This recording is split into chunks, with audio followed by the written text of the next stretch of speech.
for those who don't know PhotoWings, make sure to check out. It's an organization that is putting a massive resources in free access to education, and that it stands very close to what we at Seven are trying to do. So today we have Justin again with us, and this last time we spoke mainly about cameras and mechanics behind it and electronics behind it, but today's sessions will be about lenses, and between these two sessions we are trying to explain how to harness the powers of the tools you use. We mentioned earlier in a previous session that photography is a craft, and knowing what your camera can and cannot do is definitely part of it. And for many of those who are younger and who missed the glorious days of silver photography and who missed endless hours of developing, processing, and so on, it may be something useful, and it's something that it may sound nerdy at moments, but I guess all photographers are nerdy to a certain degree. But I think it's a definite must, especially now that we are living in an age where cameras can do so much more than they could 10 years ago.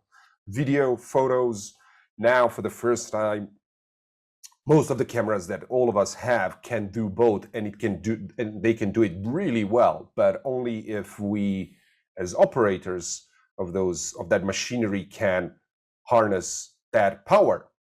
So here is Justin with fresh cup of tea. Justin, thank you very much for joining us again. Just a few housekeeping rules for our audience.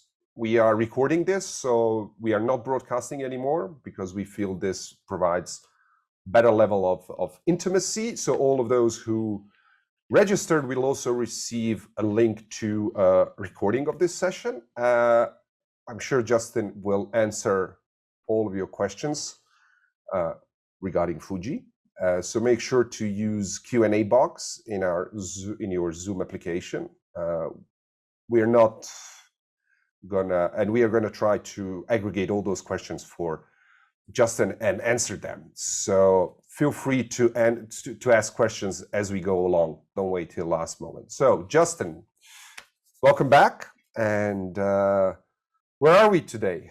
Well, thank you, and great to be here. And yes, please ask questions. I mean, I kind of went through my cupboards and my closets and pulled out a whole bunch of optics and have things sort of scattered all around me. So I have to not talk with my hands too much today, because I've got, this guy sitting right here, a cine lens, which you noticed immediately just because it helps me show some things and demonstrate some things. But yeah, I really want to talk about optics, because if we look at our tools, our building blocks of photography, especially digital, we have camera bodies with sensors, and we have lenses, right? We got the thing that actually makes the image. And lenses came about before cameras came about. So it's older technology. Things like little pinhole cameras. I mean, I don't know if anyone's used these little guys in the past, or taken an oatmeal box. I remember taking an oatmeal box, the round, like in the US, a Quaker Oats cylinder.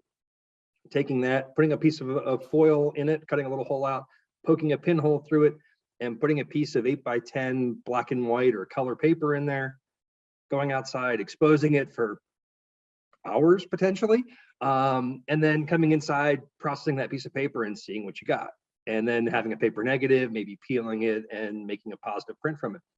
So kind of cool technology, lots of things we can do. But lenses are kind of a really critical thing, and there's different types, there's different generations of lenses. Optics, one might say it's changed a lot, and one might say it's changed a little. The evolution of lens design has gotten better and better over the years, from what was done 100 years ago to what's done now with computer-aided design, with new cameras, with mirrorless cameras, and short back focus distances, right? Not having mirrors to clear, it's allowed lens designers a lot more freedom in what they can do going forward. So it's creating new lenses different performance of lenses, making a lot of things easier for them. And then we talk about glass design. We can talk about spherical lens elements. So aspheres versus spherical, and how that affects image quality. And it gives designers freedom to do different things. So lenses that were dreams of, 1.0 lenses, 0.95 lenses used to be really hard to do because there had to be someone that could polish. Like if I go back to the earliest lenses like that, there were some 50 millimeter 1.0s, 0.95 that came out of Canon in the 50s in Japan. It required hand polished spherics to do those lenses. And only so many people could do that. There was huge amounts of waste. That's why those lenses were really expensive. And so updating newer principles, newer ways of constructing glass, vacuum formed glass. So being able to actually press form a piece of glass into a more complex shape is a fairly recent, in the last sort of 20 to 30 years, a fairly recent development. So it's given designers a lot of freedom and a lot of flexibility to do stuff, and just cost of glass. So in a grand scheme of things, the amount of glass that was available, say 30, 40 years ago, there was a lot more optical glass available. Places were developing new optical glass. Schott in Germany and other manufacturers were actually developing new glass types to do different things. And then we had a lot of the environmental impact in the 80s and looking at the quality of that glass and going back and redesigning, getting rid of heavy metals in glass. I have some lenses around that if you would put a Geiger counter to them are going to register on it because they use lanthanum, they use other heavy metals to actually help bend the light and increase the indice of refraction, so increase how much that lens bends light. And that was the way to do it. Well, now there's other ways of doing it. They found other ways. So there's not lead in glass. And it's from the manufacturing standpoint, it's also from human exposure standpoint, right? And a famous old lens that people love is something called an Aero Ektar. It was designed during World War II. Kodak designed it for aero reconnaissance. And they're long focal lengths, I believe 178 millimeter f2.5. I've had a couple of them over the years. They're a lot of fun to play with, but they have a lanthanum element in them. And the radiation from that element actually yellows the glass over time. So it changes the color of the glass. And so they're great for black and white, but not so good for color photography because everything comes out really warm. But yeah, just lots of different things, lots of different ways we can go. But that's part of the thing. Talk about some technology, talk about design. We can talk about why designers are choosing what they're choosing now, but also talk about some little things like field of view. I think that's an important topic to talk about is field of view. But also, since I have some cine lenses kicking around, we can talk about things like breathing, which I think motion is becoming more and more important. So terms like parfocal, terms like breathing can be really important to know what they are, and you'll realize why this cine lens costs what it does versus a photographic lens that doesn't have the same characteristics. It requires more engineering. It requires different requirements. So because obviously it's an endless discussion ever since the advent of the digital. Photographers been bragging or nagging about the full frame versus whatever they call crop factor. And I myself I've been shooting medium and large format ever since. Nowadays, I switched to digital medium format, which is not full frame per se, because I used to shoot square and it was 6x6 and the sensor you have are 44-33. But I would rather talk about APS sensor and lenses for it. And I know a lot of my colleagues would nag about, oh yeah, crop bodies, crop sensors, it doesn't really look the same, the depth of field, the perspective is different. And I did read, the technical articles on it, and I honestly never noticed any difference, except yes, the depth of field is slightly larger, but to be honest, older I get, I'm less bothered by depth of field as means of expression in my case.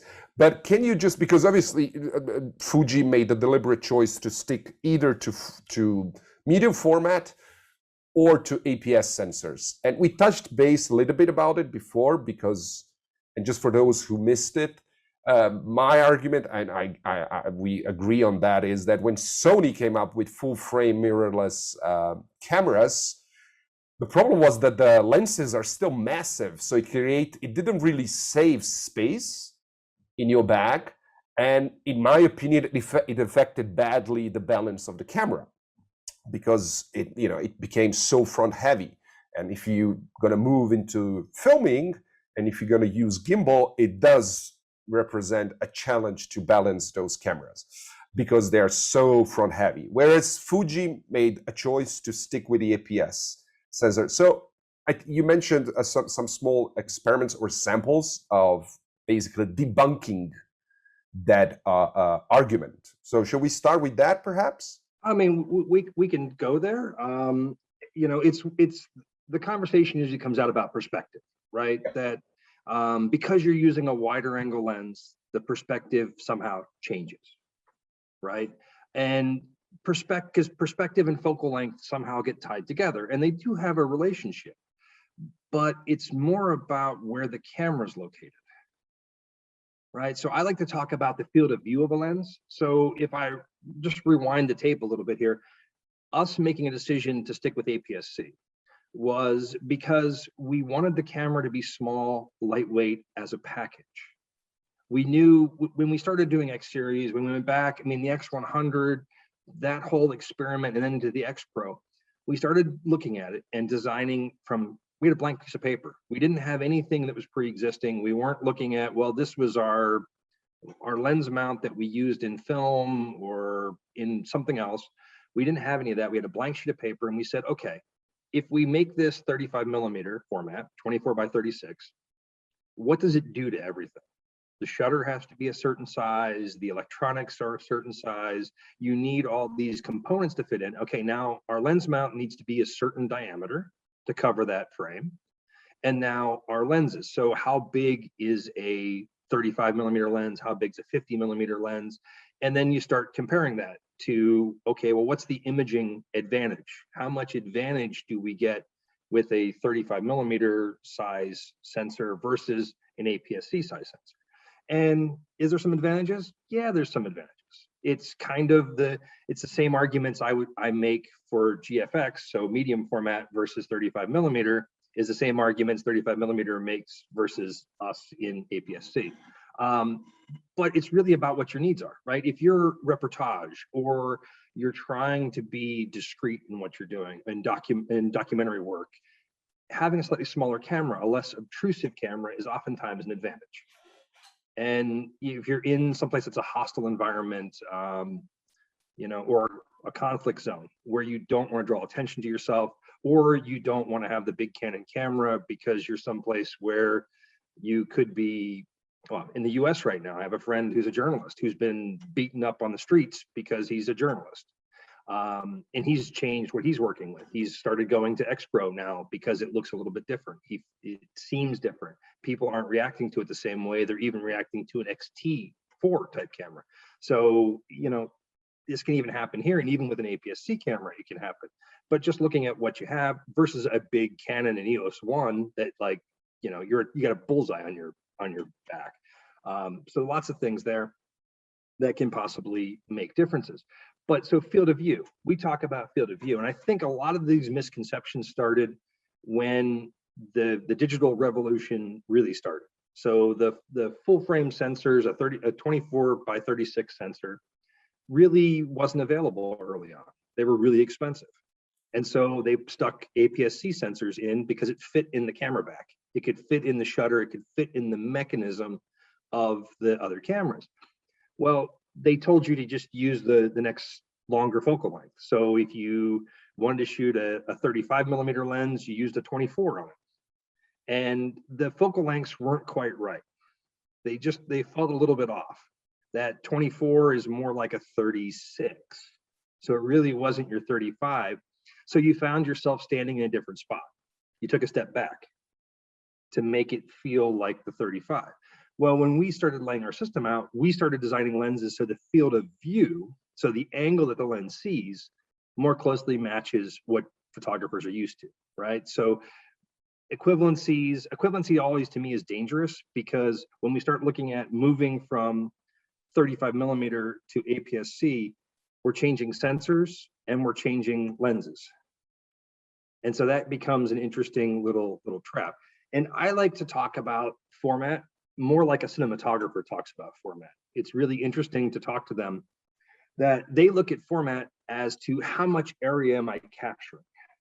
If I have a certain focal length lens mounted right here, if I put a bigger sensor behind it, I'm getting more in. I'm seeing more, as opposed to, well, I won't need a wider angle lens for that. They're looking at it from a different perspective, and it's really kind of interesting. If I fire this up, I have it set up here, and I have some little targets set up that are across from it. So I have a couple little model slot cars sitting up over there, and this is a 19 to 90 millimeter lens. So it's basically a 28 millimeter to 135 equivalent. So right now we're at 90 millimeter, and we're at T2.9. It's a cine lens, so it's transmission values, not f-stops. And we can talk more about that too, if that interests anybody. But if I take this lens and zoom it, you're going to see that as it backs away, the perspective, the position of the two cars, the shape of things doesn't change as I back it away. That I could literally take any of these pictures and as stills and drop them over each other, and they would be the same. So literally, if I want to take a picture from a given location with a wide angle lens, I could actually crop all the other frames out of that lens if I wanted to.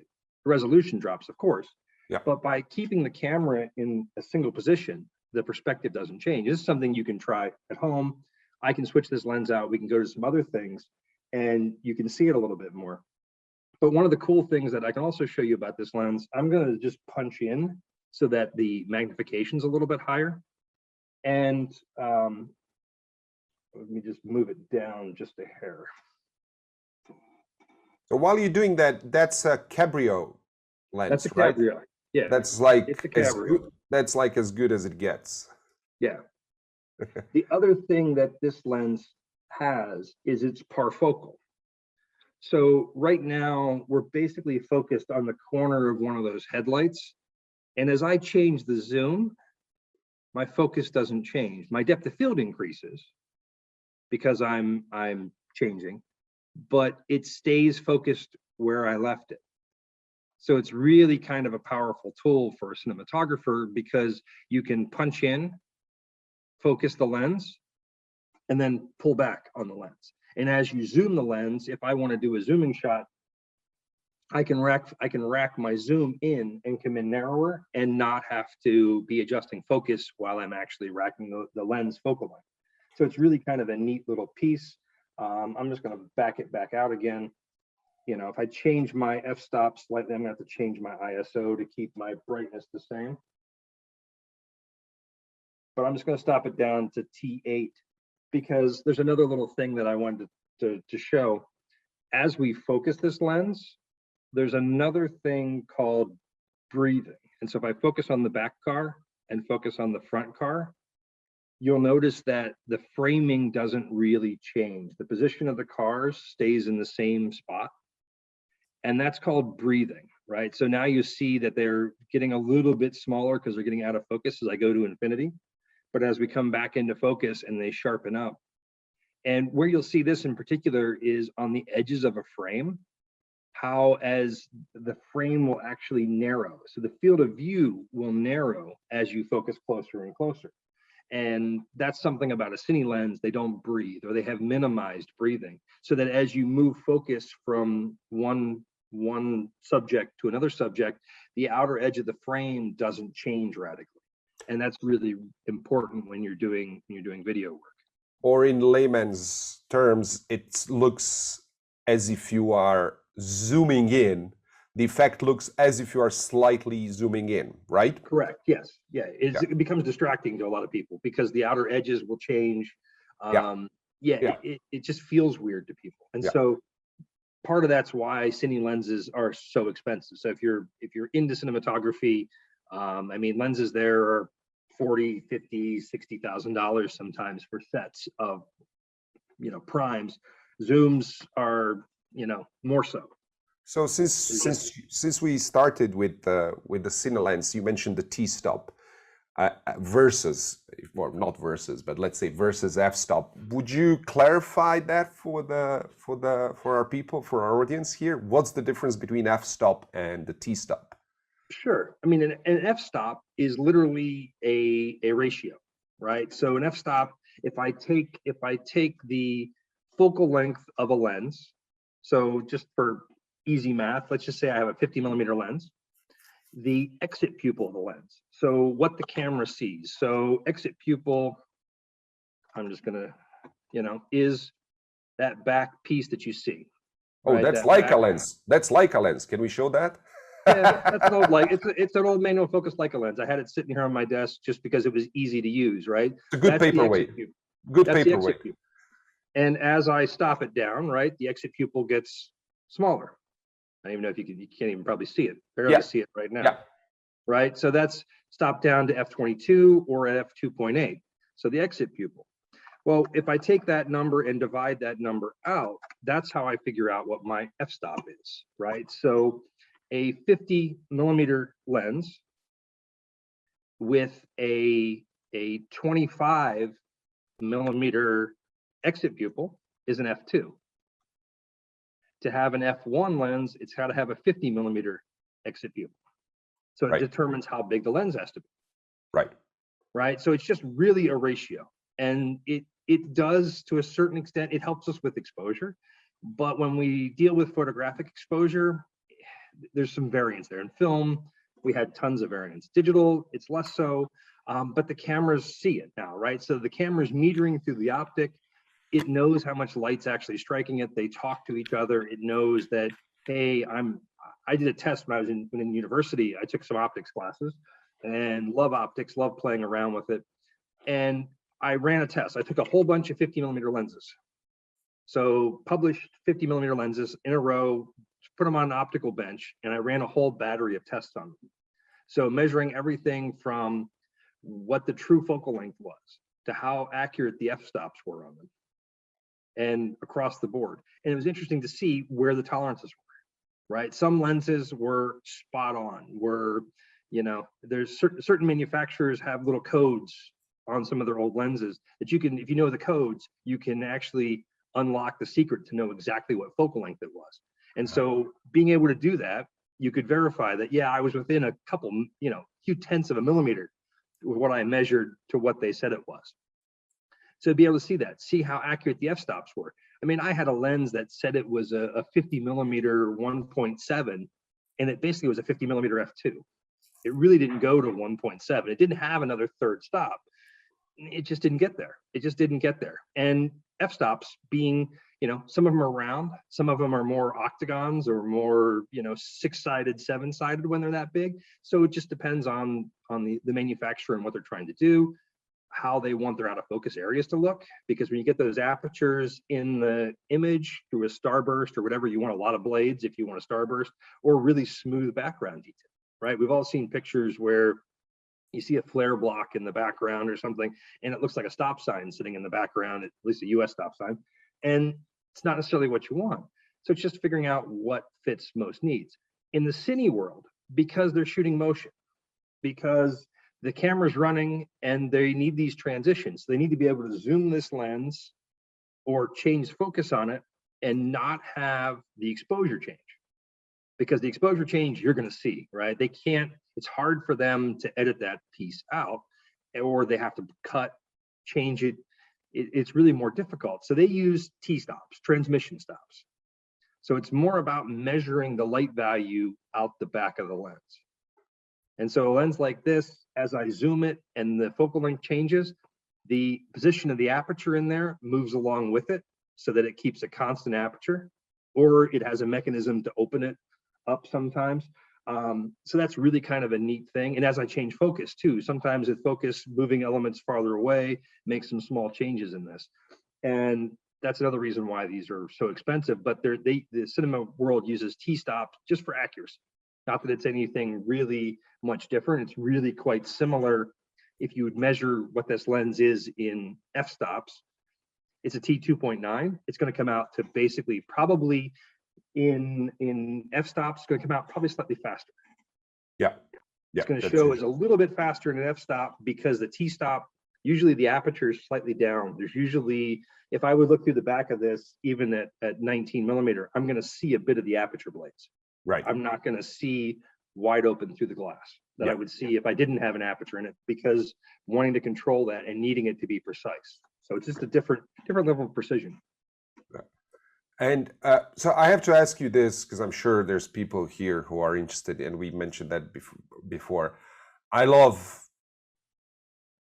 lenses that allow me to correct or adjust perspective, and been shooting a lot with, I had various ideas and ways of going around it. So I used Nikon perspective control lenses, Canon, who has a great tilt shift lenses, but now as I supposed to shoot something which with Fuji, with medium format, which I would like to do with tilt shift. So how come this particular niche, which admittedly is very, very small, none of, if I recall well, none of the medium format manufacturers really make tilt shift lenses. Hasselblad has that clumsy, horrible device that you have to mount in between the lens and the camera, costs arm and a leg. Phase One has this compact solution, which again is just insanely expensive, and I think still clumsy, and it's still not a tilt shift lens, but rather a mechanism on the camera. And then there is a combo device, which is sort of a bellows based device. But as far as I know, not a single medium format camera manufacturer today makes tilt shift. I think Mamiya used to make one ages ago. It was like a 50, which was only a shift lens, but that was like 45 years ago. And I think Russian, what's the name of that lens? It's a beautiful lens that is a medium format tilt shift lens, Super Rotat or something like that. But in terms of modern lenses, and including Fuji, there's nothing like that around. Wow. I mean, are we ever going to get it? I mean, I think it's definitely something that we talk about and that we have interest in, because there is need in the marketplace. Medium format, there's been a couple manufacturers, like you said. Pentax had one too that was actually a tilt shift lens. Pretty rare, pretty uncommon to find today, but it's hard, right? We used to make view camera lenses. We used to make lenses for 8x10s, 4x5. I mean, there's famous ads of ours with Richard Avedon talking about our lenses. And so we have technology, we know how to make view camera lenses. But when you're talking about a tilt shift lens, you really need the optic to be doing different things. So the front half of the optic doing something, the back half staying in position and moving the light through it. So they tend to be big, they tend to be complex. And also just the engineering on it, having gearing, having the mechanism to move it and tilt and shift it without it optically causing problems, right? So when you look at things, in optics, oftentimes we talk about centering lenses. Yeah. And so there's through a piece of glass, optical glass, when it has a curve on it, there's an optical center in it. And so how do you keep those things lined up? How do you keep that ray of light going through the middle the same? And as it tilts and shifts, you got to keep those things the same and aligned. So it's a little bit more complex. They're big. They tend to be big, complex, expensive. So we just want to make sure we get it right too. And that's part of it. And there is some other solutions out there right now for people that are trying to do it. But it's definitely something that is optically a bit challenging. And we recognize that and see that, but we also see it as a need and a demand in the marketplace. So I would say it's something that to me is very fascinating. I grew up shooting a lot of view camera and a lot of architecture. So I find that really kind of beautiful. I love a tilt shift lens, what you can do with it and just the capabilities. And the other problem is optics, right? Like we make a view camera adapter, we make a graph lock back adapter that I can throw our GFX cameras on a view camera. But most of the old view camera lenses aren't that sharp. Yes. And because it didn't have to be, because they were big film, 4x5 film. To make an 8x10 print, it's a 2x enlargement. It's not a very big enlargement. And so the lenses didn't have to be quite as sharp as we need for digital. Digital sees everything. I've done a couple tests a couple times with people, and woo, you see every little thing. So a lot of the lenses just don't have the movement. So there's digitar type lenses, or there's digital design view camera lenses that have been done for those kind of shift cameras. Alpha makes one, and a couple other people make them, that let you do lens rise and fall, back, side to side, just that you could stitch multiple frames together if you shoot panoramics. There's lots of stuff out there, but the coverage of the lenses is pretty small. Yeah. And shutters are a problem, right? Most of those old view camera lenses use leaf shutters, yeah. And Copal and a few other manufacturers are the famous makers of those leaf shutters. They're pretty much done making. They've pretty much all stopped making leaf shutters anymore. So availability is limited. And part of the problem that we have is our camera's got a focal plane shutter in it. So it creates a little bit more space. It needs a little bit more setback. So some of those wide angle lenses from view cameras, you can't use because you can't get the lens close enough to the camera body. So lots of little things, but I think there's definitely a marketplace for it. It's something exciting to me that I think is really kind of cool. I'm always paying attention to what everyone's doing in that space. And, there's lots of solutions out there with adapters. I mean, I've seen people adapt some of those crazy, is it Harbitel or something like that? Hardbly, yeah. That makes some crazy tilt shift lenses for, I think they made it for Kiev cameras and stuff over the years. People are doing all kinds of fun stuff. And that's one of the fun things to me about mirrorless is I have adapters for GFX that I can put all kinds of lenses on. I can put anything from a Mamiya 7 lens to an X-Pan type lens, so TX1 or Hasselblad X-Pan lens, to a Leica M lens, to an R lens, to Canon EOS, to Nikon, you name it, we can put it on there. And it's kind of a cool thing. And same thing with then when we look at the X series, we can do the same thing. We have all these capabilities. There's companies out there making autofocus adapters for lenses that were never autofocus. They have little motor drive systems in them to actually autofocus the lens. It's really kind of cool. To me, we're in a great age where I can pick and choose. I can take something like that old Leica lens I had on my desk earlier, and I can use that for photography again. It's now not a paperweight anymore. And I think that comes down to looking at lenses for reasons and look and feel of lenses. Like certain lenses just have a feel to them and a style to them. And we design lenses with style to them. And we very cognizant of that, right? We have in our X series line, we have a 35-1.4. Yeah. And it's a classic Zeiss planar type design, double Gauss, beautiful optic. It just has this look to it. It has a very distinct look. And the way it renders out of focus areas, it's just absolutely beautiful. When you do a more modern design, oftentimes people will comment, oh, it's very clinical. It's very sterile, right? Everything looks clean. It's sharp across the frame. It's just like really beautiful. And there's a place for both. And so that's one of the things that we try to do when we're designing lenses. We design what we refer to them as character lenses, or more of a modern optical design. And so it's just a question of what your needs are. We have quite a few questions, but I have one that you said earlier, that digital sees everything.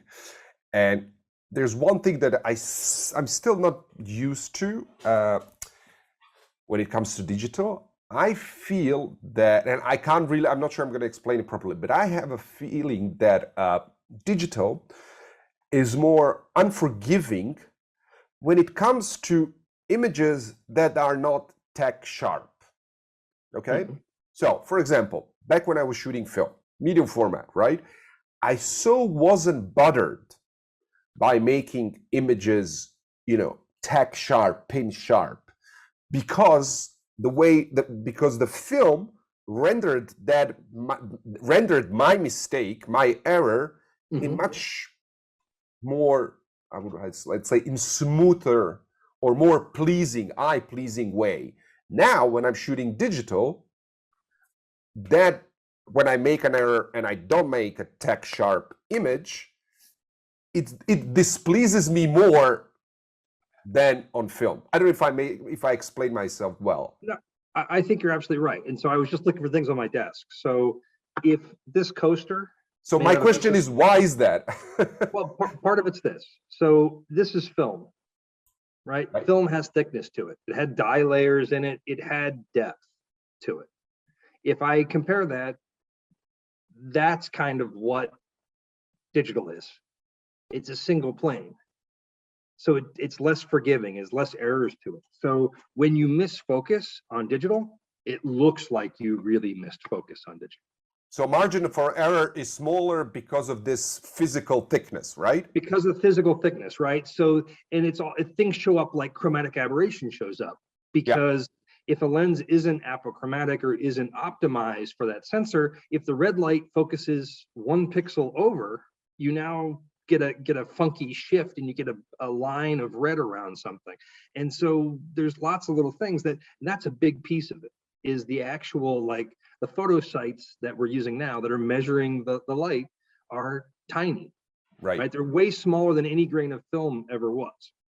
And when we did film, we had different size grain in it. There was bigger grain, smaller grain, and you know, it kind of massaged everything and ran it through a little bit of a blender, so to speak, right? And so it made it more forgiving, that if your focus was off just a little bit, maybe the silver at the bottom of the film picked it up a little bit sharper than the silver at the top of the film. And so you kind of had a little bit of a leeway here. But in the sensor, it's just the top surface. Think about it just being the top surface of the film. So if the focus was a little bit behind that, it's going to look soft, and it's going to look immediately soft. And it's one of those things, I think when you shoot digital enough, you start to see that super sharpness and the fall off of sharpness.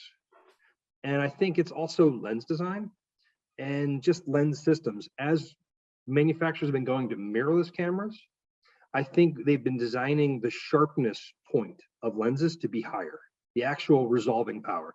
If you go back and look at old lenses and MTF charts and go into, you know, modulation transfer functions and go down that rabbit hole, you'll see lenses of how many line pairs they could reproduce. Well, pretty much every modern lens is reproducing probably twice as much line pairs, if not 3 or 4 times more line pairs, because they're sharper. They're actually physically sharper. And part of this was to accommodate variance. We look at an SLR camera, we have the mirror's in the way, right? So the light comes in the lens, strikes the mirror, goes up to the prism and to your eye, but then the autofocus sensor is in the bottom of the camera, right? So that mirror is bouncing light down and bouncing light up.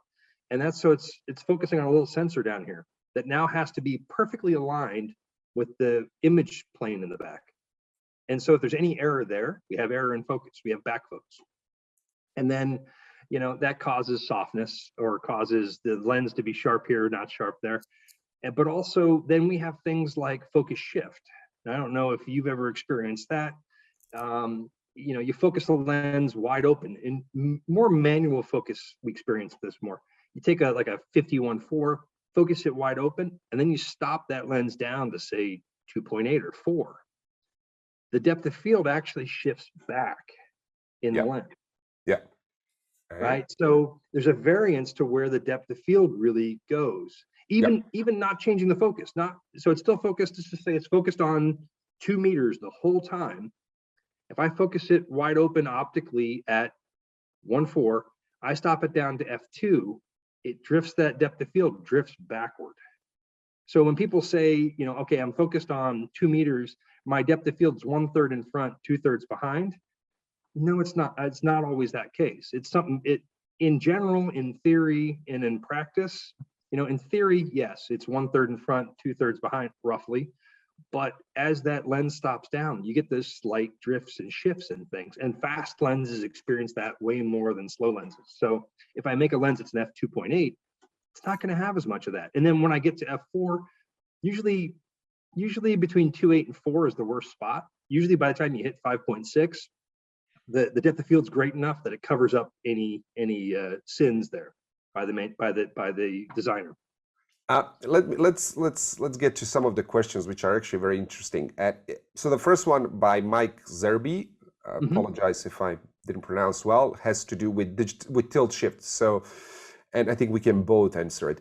So the question by Mike is, has tilt shift been replaced by software solutions? Photoshop can skew and so on. So what's the difference? Is it still pure or accurate? Let me just answer it from my perspective. Mike, in my case, tilt shift lenses, partially, of course, you use it to correct falling lines, converging, sorry, or diverging lines and so on. But in my case, why I really like tilt shift lenses is that I can find a perfect spot for my shot, find perfect, position in relation to the subject focal length I have, but then I can adjust, for example, amount of image I see vertically. So it's not always, in my case, in so many cases, for me, it's not about fixing those skewed lines because, by the way, Photoshop does it perfectly, but it also does it at expense of cropping, which means you're going to lose part of image. So forget about resolution. All the cameras by now have so much resolution, you can crop as much as you can, but you actually cut parts of the image, which I want to keep in. So from my perspective, that's the reason why I use it. The term pure or puristic, I think that's really reserved for photojournalism, where you are trying to be as little involved, so to speak, into content that you are showing to the viewers. So I think that's a whole different conversation. Do you have anything to add on this? I was going to agree with you 100%. Basically, having that rise and fall capability or shift left and right, being able to, okay, you put a 16-foot ladder in front of the building, and you're up there on top of the ladder with the camera, clamped to the top of the ladder, and you want to be at 22 feet, and you can't get there. Exactly. Right, having that bit of rise or a little bit of fall to be able to put the camera someplace in space that you can't physically be is really, to me, the super powerful thing about that. You're absolutely right. With Photoshop, we can correct perspective, the keystoning, all those things can actually do an amazing job of that. You drop a line on something, it's level and straight, but you lose stuff with crop, right? You're changing the resolution. You might not get the same sky. You might get a little variance in what you're looking at. So definitely, I think you're spot on there with that. There's still a need. And it's really I think an important need.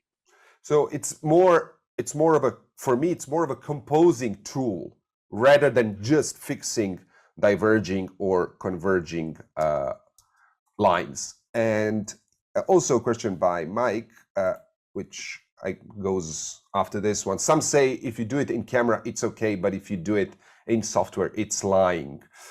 Again, the question of lying or telling the truth, it's as philosophical as it gets, but I think it's really reserved. All these answers are really reserved for the genre of photography that you're operating in and your audience, which means if you're a fashion photographer, all bets are off. It's up to you. Do whatever you want to get the image you want. But if you're someone who's trying to report and send back an actual information, an accurate information of certain event, especially when it involves people, human lives, violence, politics, whatever, then it doesn't matter where you do your manipulation.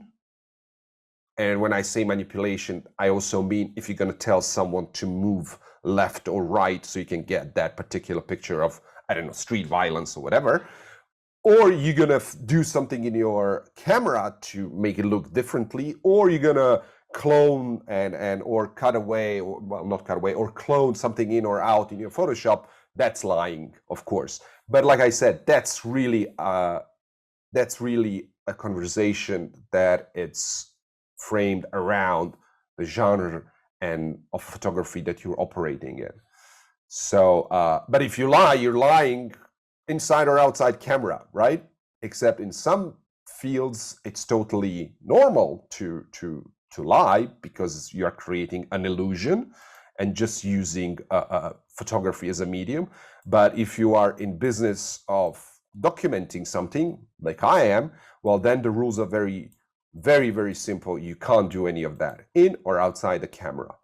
And yes, some agencies, I think Reuters, probably others as well, they are now insisting on their photographers shooting JPEGs only, in-camera JPEG.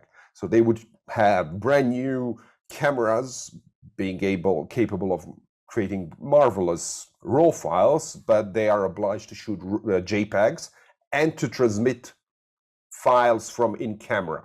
So basically no more Photoshop. You just do your caption in Photomechanic or whatever and send that actual image. And it did help, but it did help with manipulation, because there were some cases with various agencies where people cloned things in or out, serious things, but it doesn't have an effect of manipulation in field. Basically, when you are with your subject and you ask the subject to do a certain thing, well, no JPEG is going to sort that out. Anyway, sorry, I answered this question. I felt it's a bit up to my alley, but let's see. There's another question which is very up to your alley. So Daniel Gomez is asking, does the issue of sharpness persist if you use an old analog lens with an adapter to a mirrorless digital camera, for example? Oh, most assuredly it exists. I mean, you can get some wonderful effects and looks out of it. Try it out and see what you get. I have actually taken, my wife's a photographer, and I've actually taken some little old enlarger lenses. So this is a little old 50 millimeter f3.5 enlarger lens that I ripped apart, took all the glass elements out of it but one, and left the aperture ring in it.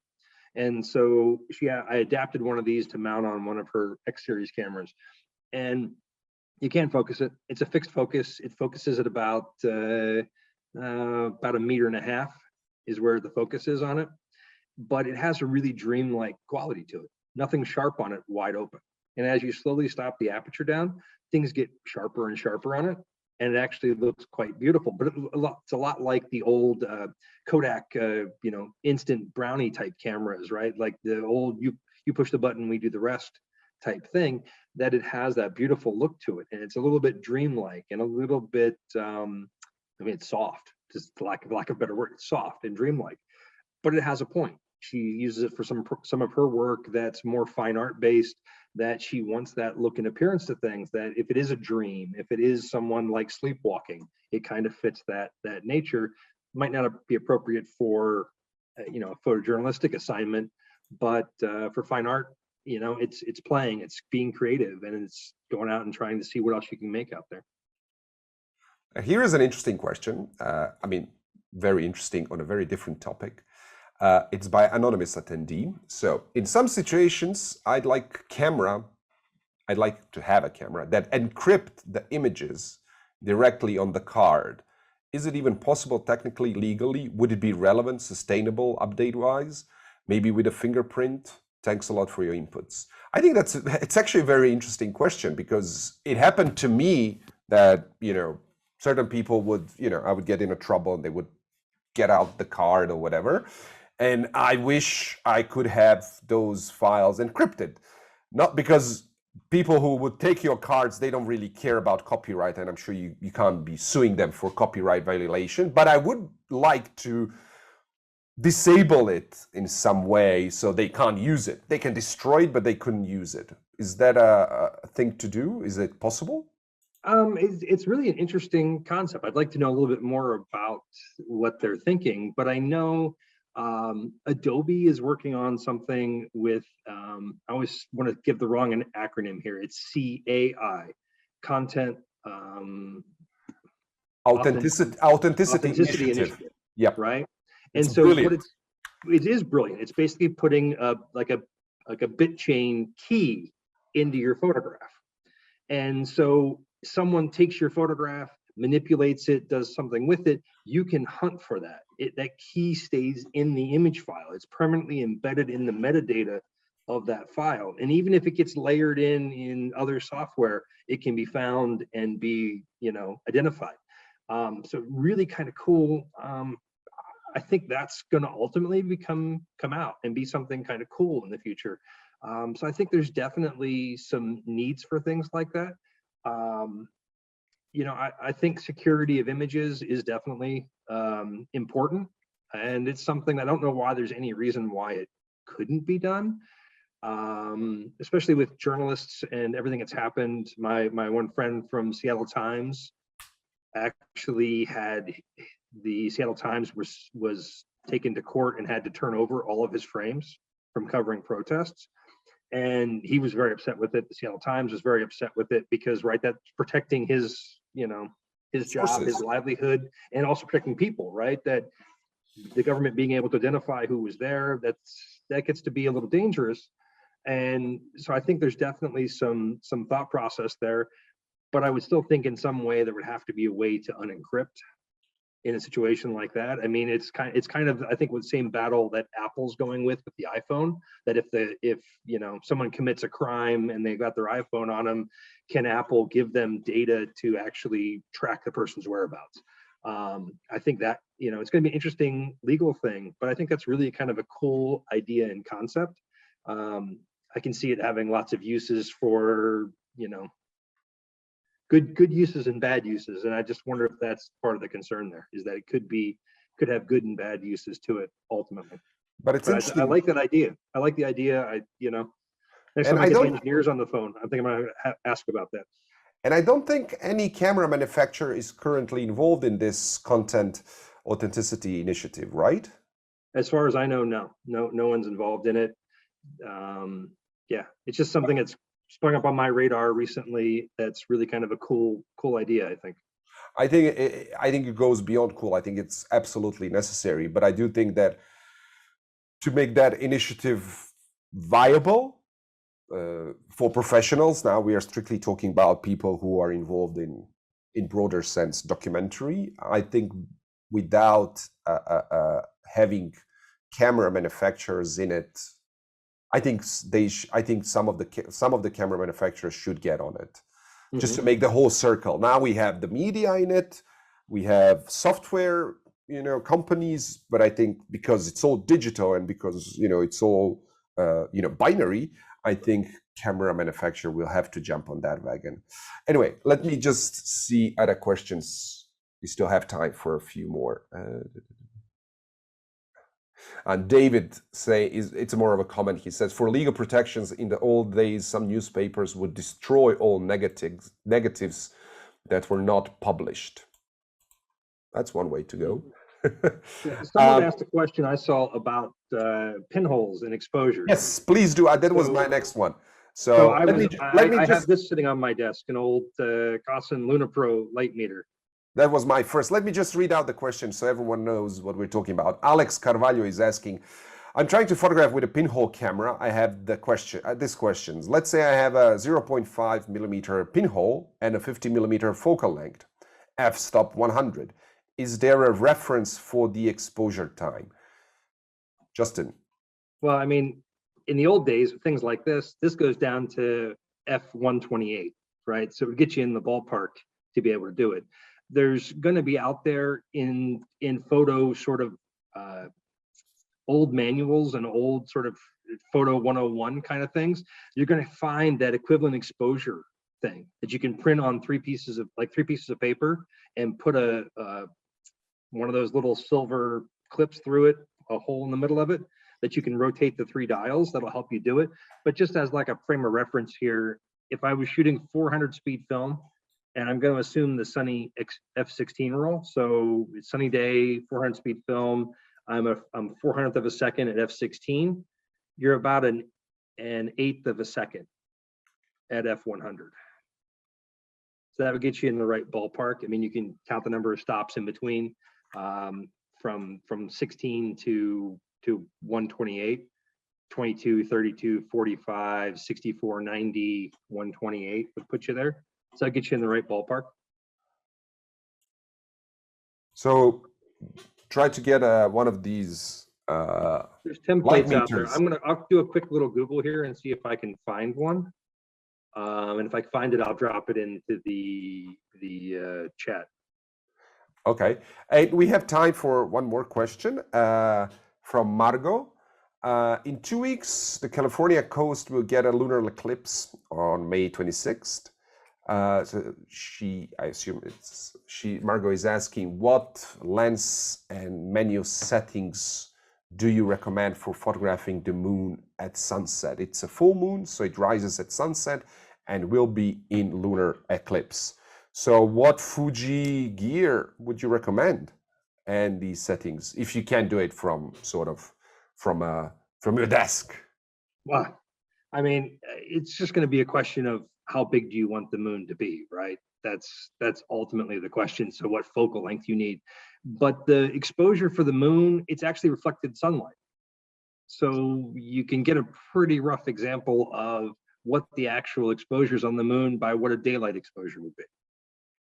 So that's just a quick frame of reference to get you in the right ballpark for how bright the moon is equivalent to a full sun daylight exposure. That being said, but usually I try to pick a long lens. So I try to use, oftentimes I'm looking at the moon, a 100 to 400 lens of ours.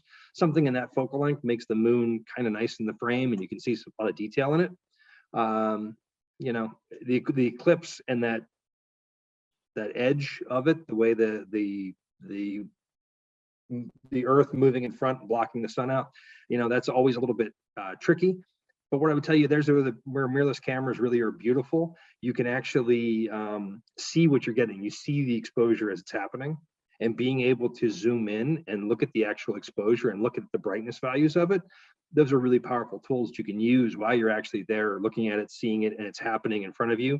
Where you're not having to shoot film and go, well, hit playback, did I get it? Hit playback, did I get it? You can actually see the brightness values in the monitor and in the display. Sorry, it's Margot again. Okay, I have a mirrorless and we'll bring it along with my DSLR. Okay, well, hope that helped, Margot. Thank you very much. I think we covered all of the questions. Well, there's actually one more by Donald, but I'm not sure I understand it well, so I'll just read it out. What is the characteristics and benefits of your Fuji 24mm 1.4 and 135 f2? Do you have 135 f2? No, I would have to convert those. So a 24 1.4 would be a 16mm f1.4, which is absolutely one of my favorite lenses. I love something that wide, and it is extremely sharp. A lot of people use that for shooting stars for astrophotography because it is such a lovely wide focal length and is really well corrected at 1.4 especially. It's a fantastic lens. And then the 135 focal length would be a 90mm on our sensor. And we make a 90 f2, which is, I would say, sort of the twin lens to the 56 f1.2 that a lot of people really love. Oh yeah, 56, which is an 85mm equivalent roughly. The 90 there, I mean, to me, 135 is it's an old focal length in my opinion. That is just a beautiful focal length of lens for shooting portraits, for shooting headshots. The really pleasing perspective you get out of that lens, and they just tend to be super sharp. There's for some reason in photography, there's certain focal lengths that really sing, and some of them are a little bit odd. And some of them are things that I love, like 135s. I love 180mm lenses. For some reason, there's an old Zeiss lens from the 30s called an Olympia Sonar. F2.8. F2.8. F2.8. Right? Yeah, that lens just is beautiful and has a beautiful quality to it. And every other 180 I've ever shot with. I mean, V-System Hasselblads, I shoot a 180 a lot. I love that focal length.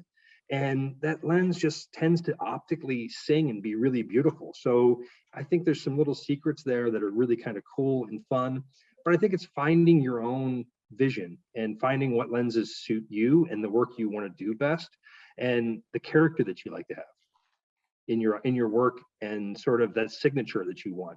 You know, is everything super sharp and perfect? You know, we have lenses. We just brought out a new 18mm f1.4, but we have an older 18mm f2 that a lot of the I'm going to call them the techie pixel peepers complain about because the corners are a little soft and it's got a little bit of field curvature. When we designed that lens, we had the X Pro. We had one mirrorless camera at that point. So we had an X Pro, which is kind of, you know, a little bit of a rangefinder type camera, really kind of inspired by those cameras. And when we designed that lens, we designed it to have a little bit of field curvature in it. And it really feels like those older Leica lenses from the 50s that had that little bit of field curvature. And from a journalistic standpoint, I love them because they lead your eye in. They lead your eye into the center of the frame because usually that's where the subject was towards the center. And so having that little bit of field curvature just created a little bit of visual interest for the viewer of a photograph. And it's just finding ways to make that work and different designs and different things. So now we have an 18 millimeter 1.4 that's super sharp, a spherical lens, you know, really flat field, really high resolution. It's a different feel. It's a different look. It doesn't have the same character that the f2 has. And the f2 is a little pancake. So we're trying to make lenses for different applications and different uses that can suit multiple people, right? We could take that 1.4 image that's super sharp and soften it up in Photoshop or in post-production. But do we want to do that? Do we want to go that direction? And with a journalistic slant, we probably don't want to do that. But it's always good to capture more data when you can. But there's different needs for different people. And there is last minute question, which I think you should answer, from David Austin. How does Fuji suggest we avoid or address, inverted commas, focus creep with the latest Fuji cameras? I'm not sure what do you mean by focus creep? Do you know, Justin? David, can you clarify a little bit? I never heard for focus creep, so I don't know what does he refer to. I don't know what he's referring to there exactly as creep.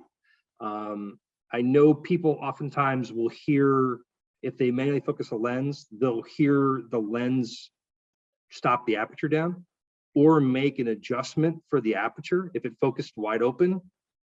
So say, you know, a 56 1.2, you focus it at 1.2, but you're actually shooting at 2.8. The lens will actually make the slight correction for the 2.8. Okay, so David just came in. We actually answered the question. You answered the question earlier. Anyway, thank you very much, Justin. Thank you everyone for being with us. Make sure to check out the calendar on 7 Insider and Photo Wings, and for that matter, 7 Foundation, and see what's there out for you. Justin, thank you very much as always. Great pleasure. Take care. Good luck, everyone. Thanks for being with us. Bye.